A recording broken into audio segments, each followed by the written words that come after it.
Well, it is the third day of MSI Group Stage with coverage brought to you by Alienware. I'm joined right now by BioPanther from Order to talk about the unfortunate first round robin. How are you guys doing after I know a tough couple of days? I think everyone's been like feeling like after this loss, it's really hard for everyone.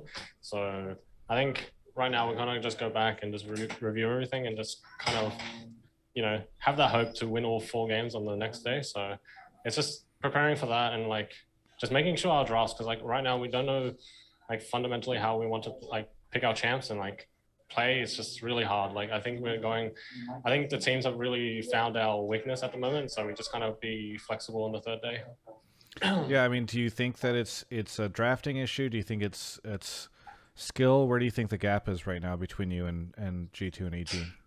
Like the honest answer is drafting because it's just limited playstyle and also just champions. So we kind of do get limited in with how we want to play the game. So we are getting punished for it, and like likely like we should be. So I'm just like I'm happy that this is like happening now, but I am really sad that we're losing games. How are the I know you're no veteran to the stage, but how are Yeah, the other folks holding up on the team?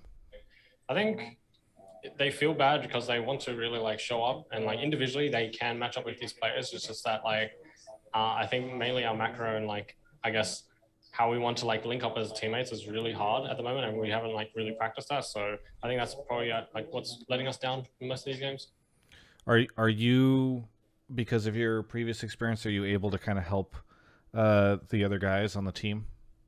Yeah, like I usually just try and find a way, like I don't mind picking a sin draft if it's good for the game. Like I'm just trying to make sure that everyone's happy with like certain picks, and even if it's not like a good draft or bad draft, I want to make sure everyone's comfortable heading into stage. So that's just all that matters to me is just making sure that even if it's bad, we just play it out, commit to it 100%, and then like I'm just happy with that at the end of the day. I know it's a bit of a broader topic and perhaps tough Yeah, to talk about after the two losses today, but yeah, no, it's completely how, fine. how are you feeling about the format of the event? Because it does strike me that it's a little rough for you guys to not have other, I don't know, emerging regions, whatever they want to call them, in your group where it's just NA and EU and you guys.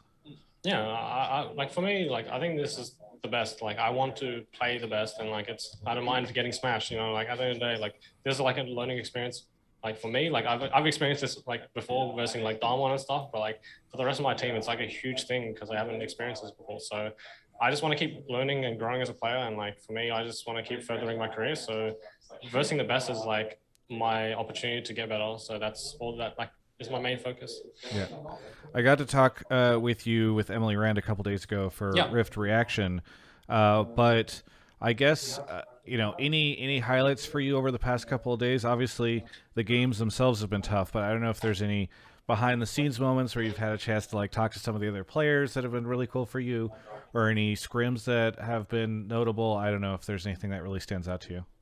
Yeah, I think just seeing the pro players, I've interacted with a little bit of them, like especially the teams that we're reversing, like G2 and AG. So it's not like nice to see them like in person, not just through like just gaming in general. And I think the highlights probably my solo queue on BB. I like for me personally, I feel like I match up really well against these like top laners. It's just that like my game gets really like we just don't use everyone. So like I kind of get dived or we just make something bad, and it's just my game just is really rough. But like I feel like I can contest these top laners if I'm given the resources. So I just want to really show that on the last day. I know that from your perspective, you look at the lineup and you say like, oh, we should be able to go head to head with these guys.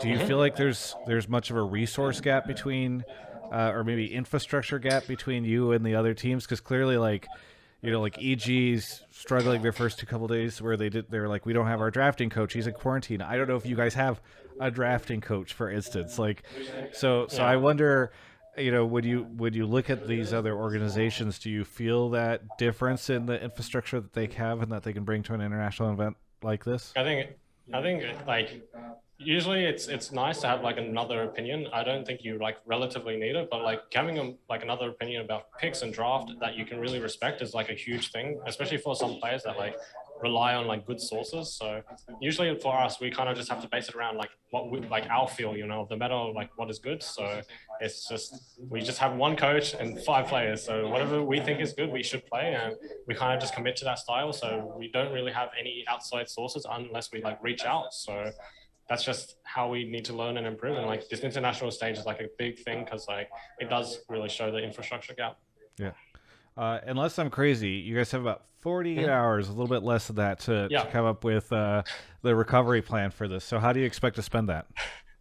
like for me, I just want to play a KO game, and like I'm ready just to play the champion so much. So I don't know. For me, I just want to be able to like be facilitated for, and like I will take. I just I feel so confident, like I'm ready. Like until it's over, like I'm ready to like do everything I can to win. So it's not over till it's over. So I just want to get to the last day.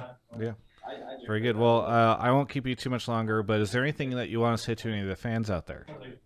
Well, like for us, we're always going to be the underdogs, but I appreciate everyone just supporting us and loving us as a region. We're small and like our infrastructure isn't as like good as the others, but we always have exciting games. We pick up random picks, and like for us, that's like our style. At the end of the day, like it's very hard to pick the meta stuff because we don't have like as much, I guess, support and background. And like for the crowd to like keep supporting us is just everything. So thank you so much. Yeah. Well, thank you so much for the interview. Looking forward to see what you guys can bring on that next day in a couple days. For everyone else, you can check out the rest of my coverage of all things MSI right here on my YouTube channel. Hello, everyone. It is me, Travis. I'm staying up late again for MSI this year. Wow. I'm excited for when I get to finally travel to international events, starting with Worlds this year. But the cool thing is that I would probably not have the will to do this if it wasn't for Alienware supporting me, because it's late. It's very late here in California, and I'm tired. But it doesn't matter because I want to get you this great coverage, and Alienware wants to support me getting you that great coverage. So thank you to Alienware for making this all possible, and I will stay awake with their support.